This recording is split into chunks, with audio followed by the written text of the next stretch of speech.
Yes, everybody, welcome back to Talking Wolves. Welcome back to a brand new update video on the channel. It's about 36 or less than that, 36 hours or so till the transfer deadline. So giving you the latest news as we head towards deadline day. Hopefully Wolves do have enough to bring one or two more players in. A lot of drama over the last 24 hours or so, which I'll get into as well. And of course, it's great to see Wolves pick up the win against Aston Villa. So hopefully you guys are still in a great mood over that as well. But let's start with the biggest piece of news. That Matheus Cunha has finally signed his new contract at Wolves until 2029. You could see after his goal yesterday how happy he was. He was kissing the badge. He was grabbing the badge at the full-time whistle as well and signalling to sign the contract. He had a little embrace with Matt Hobbs at the end as well. I do wonder if this was always sort of set up and ready to go, and Wolves maybe were just waiting for a positive moment, i.e. a win, to announce it and really give Wolves fans a really good big boost and a good mood. But fantastic for him to sign the deal, end all the speculation for this January. Hopefully he can knuckle down now and really see the best of Matheus between now and the summer.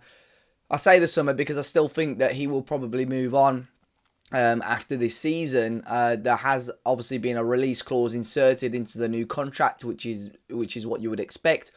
No one reputable has announced how much that release clause is as of yet.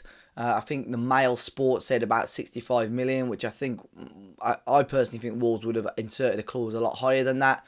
I have no doubt there'll be some sort of relegation release clause as well, where it's a slightly lower fee for clubs if they're interested to sign Matheus if we do end up in the Championship. But hopefully that's not the case. Of course, after a big 3 points yesterday, puts Wolves in the right direction, and it's fantastic for Matheus now to hopefully continue wearing that Wolves badge with pride and hopefully scoring more goals after an impressive ending to yesterday's game. Now, we had the Kevin Danso saga as well yesterday, and this was so frustrating. Of course, he's a player that I've mentioned so many times on these videos over the last couple of weeks. Other than Emmanuel Agbadou, Wolves wanted to add another defender. Kevin Danso always seemed to be that player. And just before kickoff yesterday, I didn't catch it until after the game. It was reported by certain journalists that there was an agreement in place with Wolves and Lens for the loan signing of Kevin Danso. It was then right after full time pulled up on a lot of journalists, John Percy, Liam Keane and co, and said it's all done. The player was heading to Wolverhampton today for a medical. And then all of a sudden, about half an hour later, there were reports emerging that Tottenham Hotspur had hijacked the bid. Well, that is certainly the case. Tottenham have already announced the signing of Kevin Danso, so he must have travelled late last night to London to complete that signing. But Wolves really upset about that situation.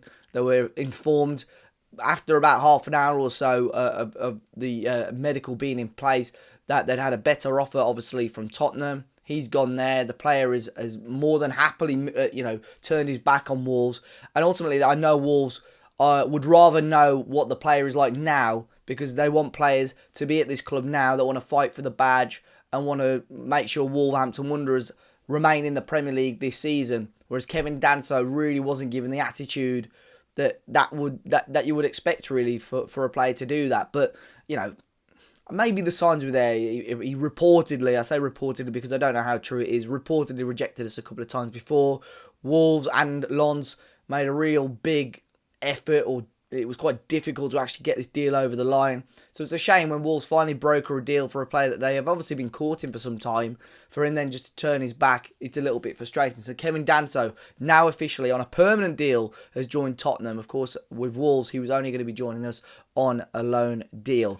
Now, a couple of players to keep our eye on tomorrow. The one player that I mentioned a couple of times before as well, Dynamo Kiev defensive midfielder Volodymyr Brazko. This one seems like it's got a little bit of legs. Wolves have made a bid for him of around 20 million euros.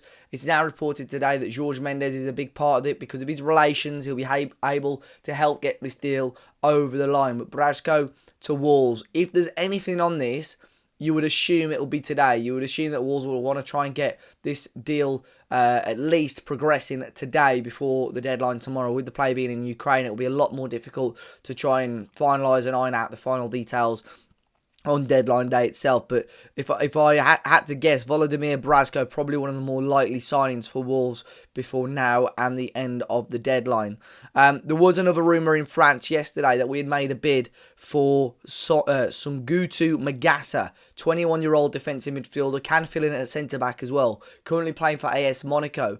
A couple of sources in France really jumping on this rumour, but I know for a fact Wolves have not submitted a bid for Magasa. So as of right now, Wolves haven't submitted a bid for the 21-year-old defensive midfielder, so a move for him seems very, very unlikely. And a move today that has been mentioned is possibly Josh Brownhill from Burnley. Again, a player that Wolves have reportedly kept their eye on for some time. His contract at Burnley is going to be coming to an end. I believe he wasn't part of their squad this weekend either, but Wolves, Everton and Brentford as well, among a number of clubs possibly looking at him. There's clubs abroad looking at him as well with his deal up at the end of the season. Could he be on the move before tomorrow's deadline? Of course, Wolves have got a long-term interest in him. And maybe players going out. Mario Lemina, it's been sources and reports from Turkey that he may well be moving on to Galatasaray, who he formerly played for, of course. In terms of a fee, I think you're probably only going to be getting 3 or 4 million for Mario. It's obviously better than nothing, which is probably what we would have got at the end of the season with his contract set to expire. Of course, he's moved to El Shabab, didn't go through. The Saudi window is now closed. They ended up going for other options. But Mario Lemina, Vitor Pereira has made it pretty clear. Short term, he's not in his plans. He, of course, could force his way back into the reckoning. But just purely because of how he's acted, you think now, in terms of pecking order, you've got Andre, you've got João Gomez, you've got Jean-Ric Bellegarde, who's forced his way into the frame now. Of course, you've got Tommy Doyle, Boubacar Traoré will come back in. I think those 5, plus you add potentially another midfielder in there, 5 or 6 players are probably now going to be above Mario Lemina on the pecking order, just because what has happened previously now. So I think a move away from Molineux is probably best for all parties on that move. But that is all for today's video, guys. Hopefully, it's enough. I'm hoping for 1 or 2 more links. I think a centre-back is probably still the priority for Wolves. Nothing too concrete being linked. There was a Dutch centre-back that was linked yesterday, which again I know there's no truth in.